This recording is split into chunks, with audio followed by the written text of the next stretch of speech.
బులెటిన్లో breaking news చూస్తున్నాం. చిత్తూరు జిల్లా పలమనేరులో అమానుష్య ఘటన చోటు చేసుకుంది. ప్రియుడి కోసం ఓ భార్య కట్టుకున్న భర్తని కడతీర్చింది. 5 నెలల క్రితం పరిచయమైన వ్యక్తి కోసం భార్య శిల్ప భర్త ఒంటిపై వేడి నూనె పోసి ఇంటి నుంచి పరారైంది. కోతిగుట్ట గ్రామానికి చెందిన సి వెంకటేశులు ఆర్మీలో పనిచేస్తూ ప్రతి 3 నెలలకు ఒకసారి ఇంటికి వస్తూ పోతూ ఉండేవాడు.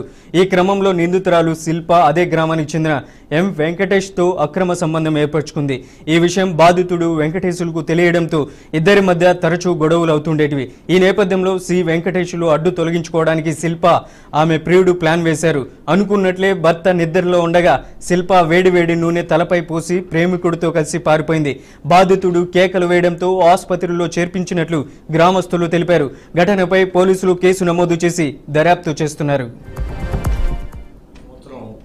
మే 16వ తేదీన పలమనేరు మండలం కోతిగూడ గ్రామం చెందినటువంటి C Venkateswarlu son of late E Krishnappa BSF constable ఇతను ఇచ్చిన ఫిర్యాదు మేరకు తన భార్య శిల్ప మరియు ఆమె స్నేహితుడు వెంకటేశ్వర్లు నూనెవారిపల్లె వాళ్ళిద్దరు కలిసి అతని పైన నూనె పోసి చంపడానికి హత్యాయత్నం చేసినట్లు ఇచ్చిన ఫిర్యాదు మేరకు కేసు నమోదు చేయడం జరిగింది. హత్యాయత్నం కేసు నమోదు చేయడం జరిగింది. అప్పటి నుంచి అతని భార్య శిల్ప మరియు ఆమె స్నేహితుడు వెంకటేశ్వర్ పరారీలో ఉన్నారు.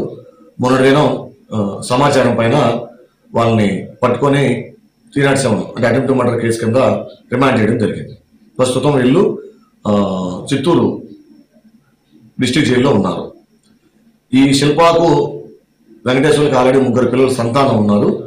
ఈ వెంకటేశ్వర్లు వెంకటేశ్వర్లు కూడా రీసెంట్ ఈ సంఘటన జరగడానికి 6 రోజుల ముందు వివాహం జరిగింది.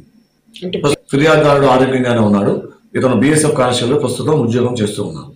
దీంట్లో దర్యాప్తు ప్రకారం వాళ్ళిద్దరు అక్రమ సంబంధం పెట్టుకొని దానికి అడ్డుగా ఉన్నాడు భర్త అని అతను తొలగించాలనే ఉద్దేశంతో ఈ సంఘటన జరిగినట్లుగా ముద్దాయి యొక్క నేర ఒప్పుదల